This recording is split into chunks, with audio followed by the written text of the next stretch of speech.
Le 10h midi, Sud Radio Média, Valérie Expert, Gilles Gansman. Bonjour à toutes et à tous, vendredi 21 février. Bonjour Gilles. Bonjour Valérie. Aujourd'hui, on va parler santé avec vous, Aline Richard-Zivolava. Bonjour. Bonjour. Merci d'être avec nous. Vous êtes rédactrice en chef du Figaro Santé. Et alors, on vous disait hors antenne avec Gilles Gansman, on s'est dit la même chose ce matin en arrivant. On a été. Alors qu'on s'est pas parlé. Non, hein, on s'était pas parlé. Il m'a dit ce journal est remarquable. Je lui ai dit c'est exactement le mot que j'ai employé, que je me suis dit en lisant votre journal hier. C'est un journal de santé qui intéressera tout le monde. Tout le monde peut y trouver de l'intérêt. C'est à la fois moderne, ludique, intéressant, passionnant. C'est de la une est consacrée à bien voir et bien entendre. Tout un dossier sur les aides auditives, les acouphènes, la chirurgie laser, enfin tout ce qui change dans ce secteur. Et puis énormément de dossiers sur la dépression, sur la nutrition, beaucoup de petites informations. C'est vraiment très très bien. Mais écoutez, bravo. Merci beaucoup. Merci. On essaye 4 fois par an. On produit donc ce magazine qui est vraiment destiné, j'insiste, vraiment à un grand public. Tout le monde peut le lire et en même temps, c'est sérieux, validé. Oui. Et j'y fais très attention. Oui, parce que j'ai trouvé, par exemple, on va y revenir, mais le dossier sur le jambon, de passer par un charcutier ô combien renommé et réputé, qu'est-ce que sont les Véro, c'est intéressant de le voir sous cet angle-là, sous l'angle d'un charcutier traiteur de qualité. Oui, et puis c'est une vraie histoire de Gilles Véro, qui est un professionnel, effectivement, qui nous apporte du plaisir, mais qui se pose aussi des questions et qui s'est dit à un moment donné, mais ma charcuterie avec les nitrites, vous savez, ces produits qu'on utilise pour la conservation, c'est quelque chose d'ancestral, puisque lui est fils et petit-fils de charcutier. Il m'a raconté comment, effectivement, papa et grand-papa utilisaient du salpêtre, et il s'est posé des questions de santé. Et il a essayé d'y répondre avec plus ou moins de réussite, parce que dans la vie réelle, c'est pas si facile. Et je trouve que c'est une très belle histoire, et une très belle histoire de santé. Il dit, mon jambon est très blanc et il n'est plus du tout rose, mais il est meilleur pour la santé. C'est le message qu'il veut faire passer. Mais on pourra parler de plein d'autres articles. Ce journal, moi j'ai eu un vrai coup de cœur sur le journal, parce que en règle générale, c'est pas ce que je lis, les magazines de la santé, le Figaro Santé, et j'ai trouvé que tout le monde pouvait y trouver un article qui l'intéresse. Oui, il y a sur la dépression, la nutrition, et puis tout ce dossier sur bien voir et bien entendre, puisque c'est aujourd'hui, on se rend compte que il y a une épidémie de myopie, et puis que après 65 ans, c'est combien une partie de la population qui est touchée par c'est vraiment des millions, c'est des millions de personnes, c'est au moins 2 millions, mais en plus, en la matière, les chiffres sont toujours un peu délicats à affirmer. Non, ce que je veux dire, c'est que effectivement, le magazine, il est conçu avec un dossier principal. Bon, là, c'est bien voir, bien entendre, et puis on a systématiquement une partie nutrition, parce que je pense que c'est vraiment très important d'un point de vue de santé de savoir où on en est. Donc il y a forcément de la nutrition. Bon, là, c'est sur les aliments ultra transformés, qui est quand même un gros sujet. On pourra rentrer dans les détails si vous le souhaitez. J'ai aussi un dossier, alors c'est psycho, que j'appelle Être soi. C'est plus que de la psycho, c'est vraiment quelque chose qui nous intéresse sur vraiment notre santé, et notre santé psychologique et mentale, et là on a fait la dépression. Oui, absolument. On va passer au zapping. Sud Radio Média, l'instant zapping. Valérie, en Israël, le chagrin et la colère après la première restitution de corps d'otages à Gaza. 503 jours après les attaques du 7 octobre, ce sont 4 cercueils qui ont été remis. Reportage dans le 20h de France 2. Dès l'aube, le Hamas a préparé sa macabre cérémonie. Des centaines de combattants armés et cagoulés, des civils, au milieu des ruines de Gaza. Une mise en scène pour la remise des corps des 4 otages. Les cercueils portant les photos des défunts sont exposés puis pris en charge par la Croix-Rouge, qui les recouvre du drap blanc de la dignité. En route vers Israël, les dépouilles de Kfir Bibas, enlevées à l'âge de 9 mois, de son frère Ariel, 4 ans, et de leur maman Chérie. Il y a aussi le militant pour la paix, Oded Lifshitz. Une fois les cercueils remis à l'armée israélienne, les premiers honneurs et l'émotion. Sur la tristement nommée place des otages, un sentiment de deuil national. Personne ne voulait croire que ce moment allait arriver. Kfir et Ariel avaient l'âge de mes enfants, de mes 2 fils, quand ils ont été kidnappés On les oubliera jamais. C'est une tristesse infinie pour nous.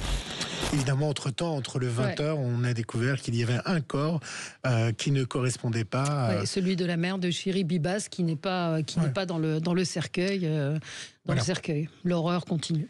Hier, était jugé Christophe de Chavannes pour conduite sous l'emprise de stupéfiants en récidive. Bon, je ne sais pas, la spécialiste santé que vous êtes va être d'accord avec ce qui a été dit par son avocat, parce que vous allez voir la défense de Christophe de Chavannes. J'ai écrit à quoi de surprendre. Surprendre. Voilà, c'est vendredi. Comme le racontait hier Gilles Verdès, n'en touche pas à mon poste. Son avocat a dit que la contamination aux stupéfiants venait d'un baiser. Il a dit qu'il avait passé la nuit avec une femme. C'est ce que tout le monde dit. Ouais. Exactement. Et l'a embrassé. Et elle-même aurait consommé des drogues. Il s'est dit qu'il a embrassé Daniel. Il s'est dit positif à cause d'échanges buccaux. Et son avocat estime également que le test n'est pas valable. Mais le juge a retoqué ça, absolument, parce que le juge l'a condamné. Alors en règle générale, ça se prend plus par le nez que par la bouche déjà. Ouais. Et ensuite, il y a quand même récidive. Donc ça veut dire qu'il a embrassé plusieurs femmes. Oui, ça, je sais pas. Médicalement, visiblement, je ne sais pas. C'est du 5e, 6e degré. Oui, c'est de la défense. Mais bon, il a fait appel, ce qui m'a étonné parce que oui, il a été condamné à 1 200 € et l'annulation de son permis durant 6 mois. Il ne peut pas le repasser avant 6 mois. Mais l'animateur a décidé de faire appel alors que la condamnation de 1 200 €. Oui, et la saisie de sa voiture. Je pense que c'est peut-être ça qui est qui coûte le plus cher. Une Porsche 911. Voilà, à suivre. Ça veut dire qu'on lui rendra jamais ? Non, elle est saisie. J'étais passé à côté de ça. Ce reportage étonnant de France 3, Val-de-Loire, où ils ont suivi le seul corbillard, Valérie, corbillard Tesla, le seul corbillard Tesla existant en France, mais seulement voilà, depuis les soutiens d'Elon Musk, les sorties d'Elon Musk, personne ne veut utiliser ce corbillard Tesla. Depuis quelques semaines, cette entreprise de pompes funèbres utilise le seul corbillard Tesla autorisé à rouler en France. Un achat pas au goût de certains internautes qui ont critiqué ce choix. Bravo, mais dommage que ce soit une Tesla. Je ne me vanterai pas et je ne ferai pas d'investissement pour cette entreprise. Nous, on avait commandé ce véhicule avant qu'il y ait toutes ces déclarations un petit peu tonitruantes d'Elon Musk. Toutefois, nous, ce qui nous importe, c'est l'intérêt des familles. Pour l'instant, on n'a trouvé que Tesla, avec l'expérience qu'il y a de ce véhicule et de cette marque, qui fait plus de 500 km d'autonomie sur une journée. En un an, les nouvelles immatriculations de Tesla en France ont chuté de 63%. Ce dirigeant à la tête d'une société spécialisée dans les panneaux photovoltaïques a décidé d'annuler une commande de 15 nouvelles Tesla. En cause, les déclarations d'Elon Musk et son soutien actif à la politique de Donald Trump. Alors, le prochain sujet, il est pour vous. Je l'ai choisi pour vous, Aline, en tant que rédactrice en chef du Figaro Santé. Vous allez me dire ce que vous en pensez. Il y a une mode actuellement, alors c'est le week-end, détente et bien-être, avec des... Alors, c'est un peu bobo, mais ce sont des barres de masques à LED. Vous savez, ces masques à LED. Et une équipe de C'est à vous a testé un de ces bars à Paris. Vous me direz si c'est efficace, les masques à LED. Bonjour, bienvenue dans notre café un peu spécial où on propose des boissons au collagène à nos clients et des formules masque LED. Donc là, on est dans la partie masque LED, masque à lumière rouge. On met des petites lunettes. Hop là, j'installe le petit masque et ensuite ça part pour 12 minutes. Et voilà. Vous vous sentez comment sous le masque? Bien, c'est chaud. Petit bilan de cette première séance sous ces masques LED. Très relaxant. C'est un peu comme si on se réveillait d'une bonne sieste. Alors, est-ce que les masques à LED, alors ça c'est un vrai phénomène, vous savez, c'est ces masques qui diffusent une lumière rouge. Anti-rides, soi-disant, pour stimuler le collagène. Si ça fait du bien aux gens et qu'ils ont les moyens de le faire, pourquoi pas? Oui, parce que ça coûte très très cher. Pourquoi pas?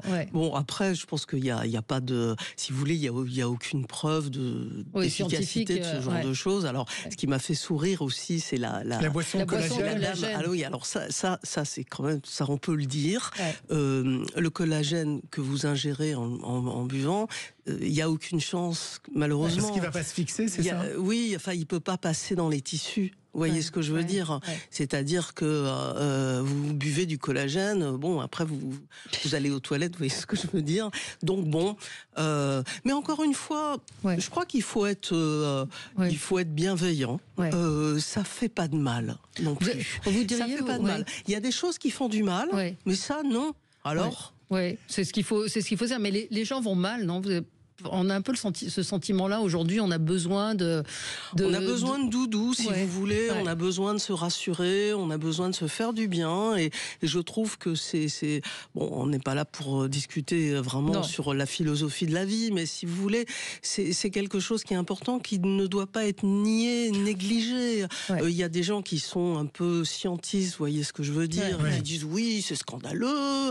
Il faut pas faire telle et telle médecine alternative. Bon.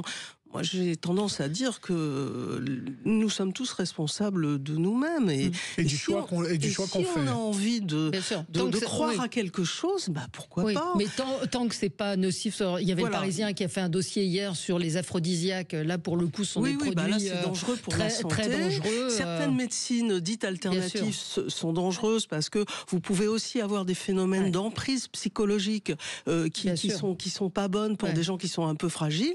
Des gens qui doivent arrêter leurs traitements médicaux, jamais faire ça. Donc ça, mais nous, au Figaro Santé, on en discute souvent avec les professionnels du soin, les médecins, et certains nous disent oui, c'est quand même pas normal, mais on leur dit aussi que si la personne n'a pas l'impression d'être bien écoutée, qu'elle n'est pas bien prise en charge, elle aura tendance à aller voir ailleurs. Mercredi, on a appris le décès du musicien et chanteur des Charlots, Jean Sarrus, à l'âge de 80 ans. Alors évidemment, avec Gérard Rinaldi et les autres Charlots, c'est les années 70, ils ont eu des succès incroyables. Absolument. Et il y a quelques années, ils avaient publié un album de leurs meilleurs tubes. Et les deux comparses, Gérard Rinaldi et Jean Sarrus, étaient sur le plateau de Patrick Sébastien pour chanter tous les deux. On va entendre les deux voix de Merci Patron. Quand on arrive à l'usine, la gaieté nous illumine. L'idée de faire nos 8 heures nous remplit tous de bonheur. Oui, c'est d'humeur égale et joyeuse. Nous courons vers la pointeuse, le temps d'enfiler nos bleus. Et nous voilà tous heureux. Voilà, c'était Jean Sarrus. On n'a pas le refrain? Si, on y va. Merci patron, merci patron, merci patron, merci patron. Voilà. Et dans les disparitions, je voulais saluer la mémoire de Gloriane Cabanco, qui est un des acheteurs emblématiques d'Affaires Conclues, qui est décédé. Il y a beaucoup de gens qui ont rendu hommage parce qu'il est mort, il avait une 50aine d'années. Donc voilà. On se retrouve dans un instant pour parler santé, le Figaro Santé, bien voir et bien entendre, mais beaucoup d'autres choses dans ce trimestriel à découvrir dans un instant avec Aline Richard-Zivolava dans un instant. Le 10h midi, Sud Radio Média, Valérie Expert, Gilles Gansman. Sud Radio Média, l'invité du jour. L'invité du jour, c'est vous, Aline Richard-Zivolava. Vous êtes rédactrice en chef du Figaro Santé. C'est un trimestriel avec un dossier en une, bien voir et bien entendre, tout le point vous faites le point sur tout ce qui change en matière d'audition et de vision. Et puis énormément de dossiers, je vous le disais pendant la publicité, avec des références, avec Antoine Flao qui parle de l'alimentation, avec énormément de dossiers. Il y a un zoom sur le pancréas artificiel. On sait qu'en ce moment, les cancers du pancréas sont en augmentation. La technologie est folle, parce que ce que vous racontez, c'est que ça fonctionne avec l'IA. C'est-à-dire que l'IA est capable de calculer votre manque d'insuline. Exactement. Et de vous donner non pas une dose qui a été prescrite par votre médecin, mais lui-même de choisir la dose. Ça, c'est incroyable. C'est incroyable. Et là, ce pancréas artificiel, il est aussi conçue pour les enfants. Et ça, c'est fondamental parce qu'il y a beaucoup de jeunes, d'enfants et de jeunes qui ont le diabète de type 1, donc qui est un diabète d'origine génétique, où il faut absolument être alimenté en insuline. Et cette technologie-là, elle est adaptée à ces mômes-là. Et ça, c'est une première, c'est super important. La question que je voulais vous poser, excusez-moi, la question que je voulais vous poser, c'est est-ce que nos nouveaux comportements avec nos oreillettes pour la musique et le fait qu'on soit tout le temps sur nos portables font qu'il y ait de plus en plus de problèmes d'audition et de vue? Est-ce que en 10 ans de cette technologie, les choses ont changé chez les ophtalmologues Alors, je répondrai en 2 temps. Il est sûr et archi sûr que porter des oreillettes toute la journée et écouter de la musique de votre smartphone un peu trop fort, c'est sûr que c'est vraiment pas bon pour vos oreilles. Ça, c'est la première chose. La deuxième chose, c'est que 10 ans, finalement, c'est long pour vous et moi. Mais c'est très court pour la science. C'est très court, et c'est très court pour que, si vous voulez, d'une façon globale, on puisse changer. Ce qu'il faut voir, c'est que c'est plutôt une tendance qui est extrêmement préoccupante. Nous sommes des millions de Français et évidemment dans le monde à avoir des problèmes de vision et d'audition. Alors pourquoi le Figaro Santé a regroupé ces deux choses-là? Parce que finalement, au-delà des organes, qui sont évidemment très très différents, c'est des sens.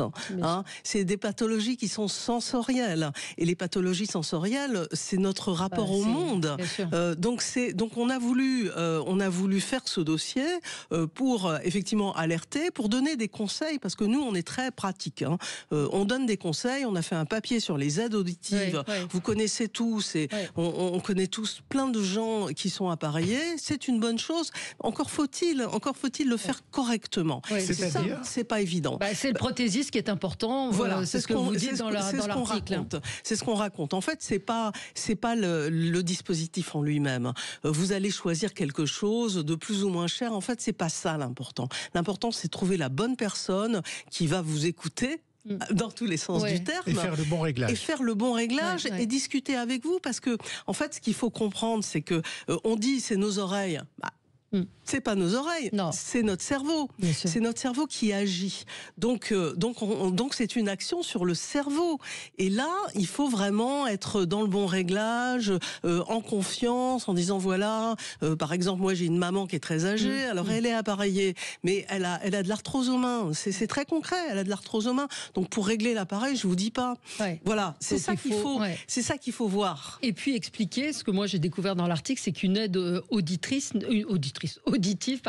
ne peut récupérer que la moitié de la perte d'audition. Parce que je vois des gens appareillés qui n'entendent pas bien malgré tout, et on se posait la question de savoir pourquoi, et en fait, on peut pas récupérer tout.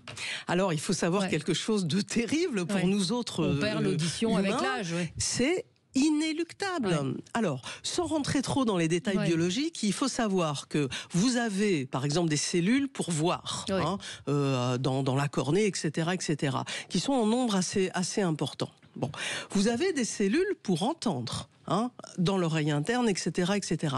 Elles sont en nombre limité. Ce qui veut dire que, inéluctablement, quand on prend de l'âge, on devient un peu sourd. Et l'IA va peut-être bouleverser ça ou pas? C'est-à-dire que l'IA est un outil qui est extrêmement utile parce qu'on peut l'affiner, si vous voulez, pour chacun d'entre nous, et c'est un aide diagnostic, c'est un aide aussi. Mais est-ce que ça va permettre on a fait une émission l'autre jour sur le CES de Las Vegas, et les plus grands progrès concernent la santé. Donc est-ce que dans ce domaine-là, on peut imaginer qu'il y ait des avancées grâce à l'intelligence artificielle? Oui, bien sûr, on en aura pour les traitements, pour les diagnostics, pour toutes ces choses-là. Si on revient, par exemple, sur la vision. Alors la vision, vous avez aussi beaucoup de pathologies qui sont des pathologies très sérieuses, et qui sont dues à la fois, je reviens sur ce que vous disiez, Gilles, à la fois sur nos modes de vie. Oui, parce qu'on a des tablettes, des ordinateurs. Voilà, on est le nez sur nos objets numériques, ce qui nous apporte beaucoup de bonnes choses, mais qui nous empêche aussi tout simplement de le couper et d'aller faire une balade en forêt. Vous voyez, et la balade en forêt, c'est pas pour faire une balade en forêt, c'est bon pour nos yeux. C'est bon pour nos yeux. Vous avez la lumière du jour. C'est quand même pas mal. Et donc l'IA, elle va pouvoir nous aider à mieux nous appareiller parce que ces maladies sont là. Ces maladies sont là. Et qu'il faut le faire, hein, parce qu'on voit aussi autour de nous des gens qui refusent d'être appareillés, puisque ça représente un signe, vous l'avez dit, de vieillissement. Sauf que ça a des conséquences. En particulier, on fait le lien parfois avec le déclin cognitif, la maladie d'Alzheimer. C'est très clair. On s'enferme sur soi-même, on ne communique plus avec les autres. Donc dépasser le côté appareil, aujourd'hui ils sont très discrets. En plus c'est très discret, ça devient de plus en plus discret. Il y a des technologies qui émergent, vous savez, la conduction osseuse, enfin il y a un certain nombre de choses. Encore une fois, moi je n'ai qu'un conseil et tout simple, allez voir un professionnel, parlez-en avec votre toubib, en général les médecins connaissent parce qu'un auditeur me dit on nous vend des IA qui n'existent pas dans les appareils auditifs. Il faut dire la vérité des produits que les anciens ne comprennent pas toujours. Les aides auditives se prévalent déjà d'être équipés, alors que c'est faux. Effectivement, il n'y a pas d'intelligence artificielle. Il n'y a pas d'IA dedans. De toute façon, il n'y a pas besoin non plus forcément d'avoir de l'IA partout. Mais simplement, effectivement, il faut aller voir des gens qui vont sérieusement vous examiner pour vous prescrire le bon produit. Et puis si vous n'êtes pas content, vous pouvez aller en voir un autre. Bien sûr. C'est autre chose. C'est pas interdit d'aller voir plusieurs personnes. Vous faites tout le point vraiment sur toutes les déficiences, que ce soit auditives ou visuelles, sur la surdité grave, et puis la DMLA aussi, donc la nécessité de la prévention. Alors la prévention, oui, sauf que pour avoir un rendez-vous chez un ophtalmo aujourd'hui, c'est très très long. C'est le problème de ce qu'on appelle généralement les déserts médicaux. Et pour les spécialistes, oui, c'est très compliqué. Je peux vous donner une anecdote personnelle. Je souffre d'une maladie génétique qui s'appelle un glaucome, et je suis suivie pour ça, mais j'ai beaucoup de chance d'être à Paris. Vous voyez ce que je veux dire? Parce que sinon, c'est difficile. Glaucome, maladie silencieuse. Absolument. Une vraie saleté. Absolument. Oui, non, mais il faut. Anecdote personnelle aussi. D'ailleurs, chez l'ophtalmo, je me suis rendu compte que j'avais de la tension dans l'œil et pareil, des gouttes à mettre tous les soirs. Mais si je n'y étais pas allée, je ne l'aurais pas su. Et il y aurait pu y avoir une dégénérescence. Dégénérescence, le mot n'est pas exact, mais il est tout à fait exact. Mais qui effectivement qui évolue vers un glaucome. Voilà. Donc de la prévention, on en parle beaucoup dans le numéro. Donc il y a des choses qu'on peut faire. Vous verrez par exemple sur la DMLA, on donne un site web pour tester. Il faut se tester soi-même. Faisons des choses pour notre santé, c'est important. Donc on peut faire ça. Et puis après, effectivement, ça peut être un parcours. Et puis après, pour nos auditeurs, et c'est ça qui est agréable dans le journal, il y a des choses très sérieuses et puis il y a des anecdotes liées aux articles qui sont plutôt rigolotes. Là, vous parlez en fait, là c'est pour les hommes, enfin les femmes aussi apparemment, puisqu'on parle du vieillissement. Il y a une chose pour laquelle on peut pas lutter, c'est les poils dans les oreilles qui arrivent aussi avec l'âge. Je vais vous raconter que quelqu'un n'a pas voulu se l'enlever et qu'il avait 13 cm, je crois, de mémoire, 13 cm. Il avait 13 cm parce qu'il voulait pas s'enlever les poils. Et alors chez nous, c'est les poils dans les oreilles, et chez les femmes, c'est la petite moustache qui arrive très vite quand on c'est vieillit. vos hormones. Qu'est-ce que vous voulez? Elles sont là, elles disparaissent, donc il se passe des choses. Mais le coup de la tresse dans les oreilles, oui, c'est très amusant. J'imagine, je visualise. Alors donc il y a plein de petites choses comme j'ai ça. un auditeur qui me dit oh là là, moi ce type de journal, ça me fait peur parce que je suis hypocondriaque. Mais justement, c'est l'inverse. Gilles, j'ai envie de vous dire, c'est l'inverse parce que vous avez aussi, Gilles, notre Gilles à nous aussi est hypocondriaque et en fait ce sont énormément de renseignements sur la santé. C'est vraiment c'est un magazine sérieux avec des experts de renom. Parce que je m'intéresse à la santé, qu'on voit les noms. Plein de conseils en fait, plein de trucs. Donc du coup, ça rassure. Et puis les bienfaits. C'est rassurant. C'est rassurant. C'est un magazine chers auditeurs, rassurez-vous, lisez-le. Parce que ça explique, dans les maramites de l'industrie, vous parlez des produits ultra transformés avec des schémas. Quand je dis que le magazine est moderne, c'est que c'est très accessible, c'est visuel, on passe d'une page à l'autre et d'un dossier à l'autre. Vraiment, c'est passionnant. Vous avez vous-même testé, parce que je vois que c'est vous qui avez signé l'article, les bains de boue du Grand Hôtel d'Abano. Alors, c'était super. Vous avez rajeuni, je n'ai pas rajeuni, mais c'est excellent pour les articulations. Par exemple, ça soulage certaines douleurs. Il se trouve que j'ai pas de problème de peau particulièrement, mais c'est excellent également pour les gens qui souffrent de psoriasis et de choses comme ça. Donc oui, c'était tout à fait intéressant et extrêmement agréable. Comme quoi, on peut aussi prendre du plaisir à se faire du bien, à bien manger, à manger la charcuterie Véro. Vous voyez, on n'est pas du tout des. C'est pas anxiogène, c'est pas un magazine anxiogène, c'est un magazine d'information sur la santé avec des interviews passionnantes. Je pense à celle sur le cerveau également. Explorons le cerveau sans tabou. Vraiment remarquable magazine. Le Figaro Santé. Bien voir et bien entendre avec énormément d'informations dans ce trimestriel. Franchement, je vous le conseille. Vous ne serez pas déçus, je vous l'assure. Merci à vous. Et nous, on se retrouve dans un instant pour parler d'un sujet plus dramatique qui est celui des femmes en Iran avec un journaliste, grand reporter, Mortaza Beboudi. À tout de suite. Merci.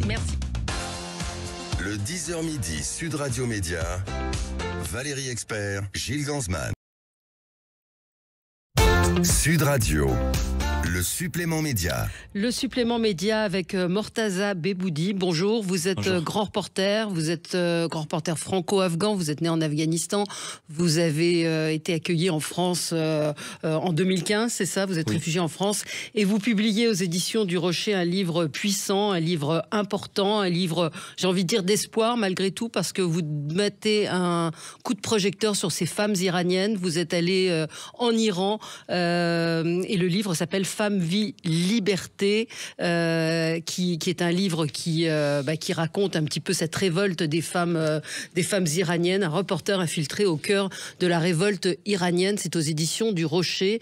Vous diriez, vous, que ce livre, en fait, est là pour qu'on ne les oublie pas, ces femmes, et pour raconter de l'intérieur ce qu'elles vivent? Oui, d'abord, on a regardé ces grandes manifestations sur les réseaux sociaux au moment après la mort de Mahsa Amini, donc le 16 septembre 2022. Cette jeune fille de 22 ans qui a été tuée par la police des mœurs.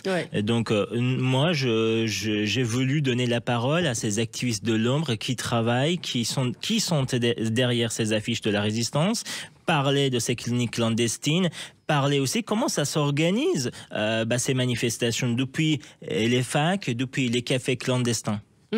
Et donc, vous êtes allé en Iran, infiltré, vous avez pris des risques, vous avez été, je précise, otage pendant plusieurs mois vous-même. Donc, vous êtes allé là-bas, vous avez pris des risques.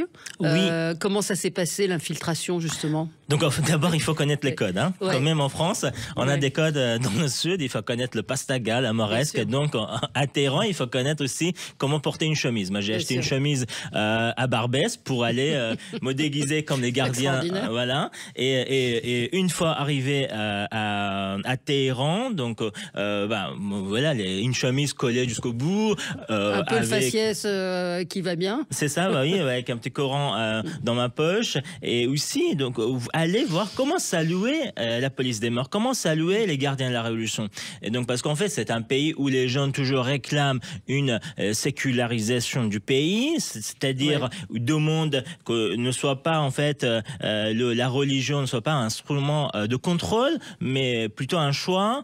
Et donc, en fait, ces gens, aujourd'hui, derrière ce mouvement Famille Liberté, et le mouvement Famille Liberté, depuis Europe, aujourd'hui, on croit qu'enfin, c'est éteint, mais pas du tout. On entend toujours les cris « mort au dictateur »,« mort à Khamenei », le guide suprême, depuis les fenêtres, même maintenant. Mais on a vu cette femme qui a eu le courage de se balader tout nu et de se mettre nue. Voilà, ça fait beaucoup de bruit sur les réseaux sociaux, on l'a vu. Alors évidemment, l'actualité en chasse une autre, on l'a un peu oublié. Qu'est-ce qu'elle est devenue et est-ce que ça a eu un vrai impact en Iran ? Eh bien sûr, chaque geste compte.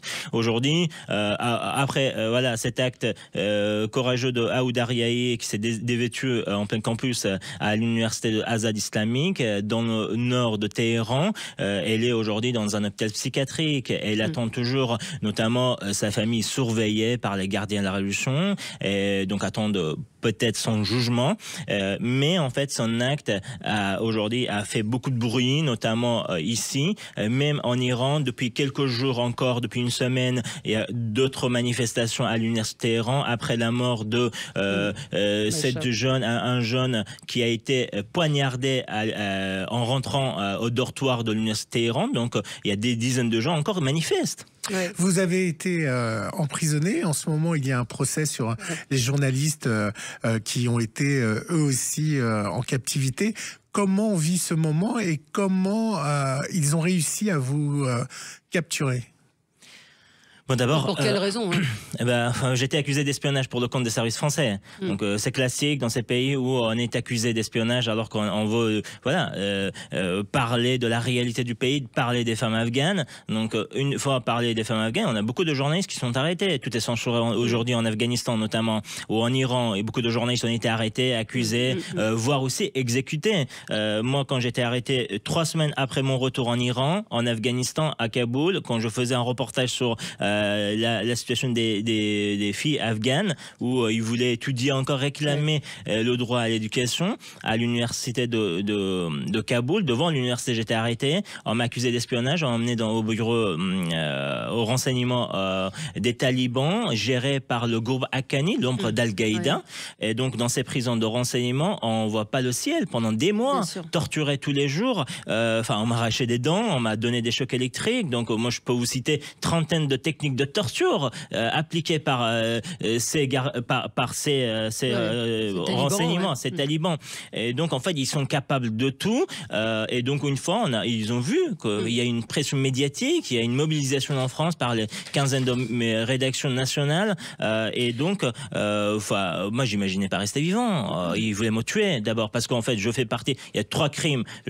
Être un journaliste, c'est un crime en Afghanistan. Être déjà français, c'est un crime, parce que les Français soutiennent la résistance. Oui, franco-afghan, c'est encore pire. Oui, parce qu'en fait, la France soutient toujours. On connaît très bien le commandant Massoud à l'époque. Aujourd'hui encore, son fils encore. Donc, Azara fait partie de la minorité persécutée en Afghanistan. On a des 3 crimes. Oui. On parle de l'Afghanistan, des femmes afghanes. On rappelle, je trouve qu'on n'en parle pas assez de la situation dans laquelle elles sont aujourd'hui, interdites de sortir, interdites de parler dans la rue, interdites d'étudier. Même aujourd'hui, en fait, les talibans sont en train de fermer les fenêtres, qu'elles ne puissent pas regarder depuis l'extérieur. Absolument. Mais je voudrais qu'on revienne au livre donc Femmes, Vie, Liberté que vous avez coécrit avec Marine Courtade.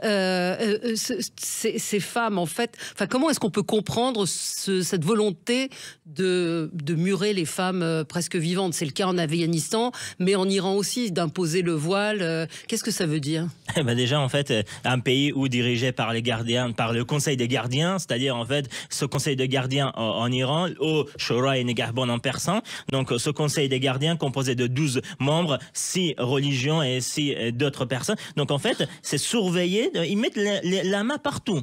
Déjà beaucoup d'influence politique sur les élections, sur les lois passées par Majlis, par l'Assemblée iranienne. Donc c'est à la fois appliquer déjà le hijab, le projet de loi, le hijab et de la chasteté, qui n'arrive toujours pas à l'appliquer. On voit bien que tout un pays est derrière ce mouvement Famille Liberté. Il y a la résistance toujours. C'est ce que je trouve, dans le livre, c'est quand même un signal d'espoir, ce livre, c'est-à-dire de dire qu'il y a des gens qui sont là, qui se battent, qu'ils n'ont pas baissé les bras.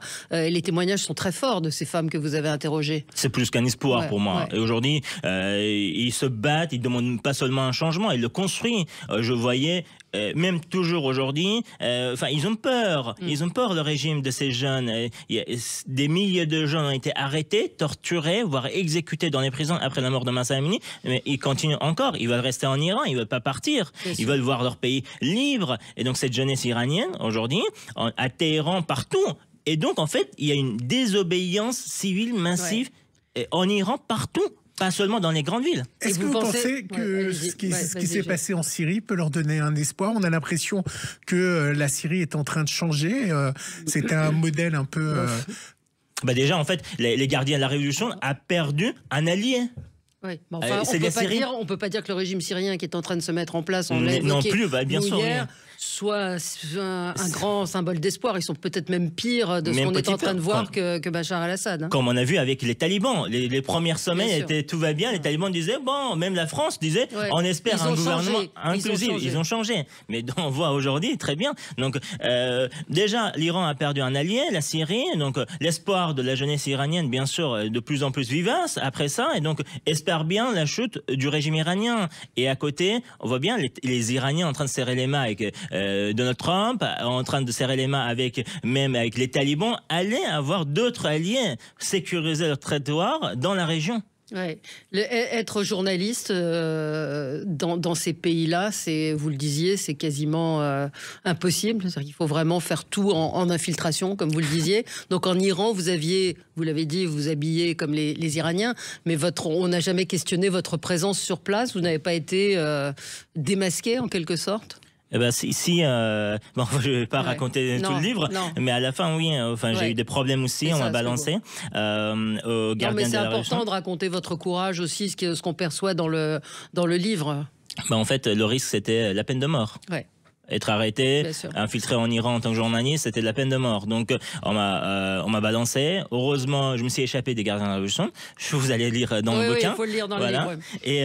Et donc, en fait, c'est très risqué. On a vu les journalistes ont été arrêtés. Ils sont toujours emprisonnés en Iran. Beaucoup de journalistes, donc notamment les 2 journalistes femmes qui ont dévoilé l'histoire de Mahsa Amini, les parents de Mahsa Amini, comment il a été arrêté, comment il a été torturé. Donc, on le raconte ici dans le livre. Donc, c'est important. Moi, je me bats pour la liberté d'expression, la liberté de la presse. Pourquoi aucun journaliste est autorisé en Iran ou en Afghanistan? Et c'est pourquoi je suis allé là-bas, parce que je pouvais aller m'infiltrer, parce qu'en Iran, il y a 3 millions de réfugiés afghans. Moi, je suis passé à inaperçu. Donc, je suis passé comme un réfugié afghan qui est en Iran, qui se marche partout, qui est à la fois dans l'université de Téhéran, dans les manifs. Il pense qu'en fait, lui, il va chercher du pain ou je ne sais pas quoi. Qui soutient ces femmes?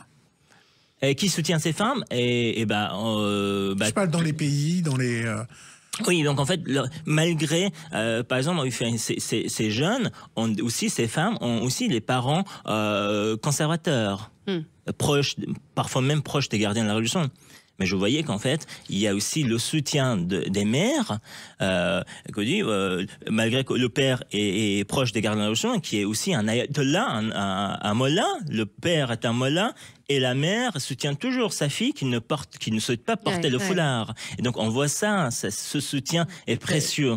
Et quand on voit cette mère, on a la photo dans le livre, cette mère qui est voilée et tient les mains de ses filles qui ne portent pas foulard et marche dans les rues de Téhéran.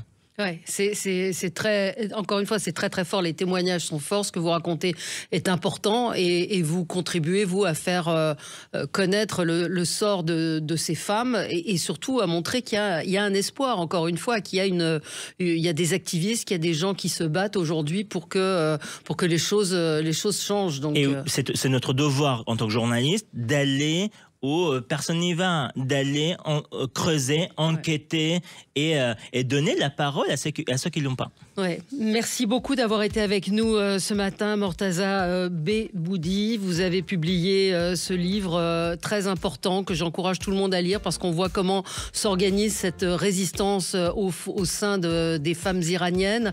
C'est un livre qui paraît aux éditions du Rocher. Femmes, vie, liberté, un infiltré au sein de la résistance iranienne.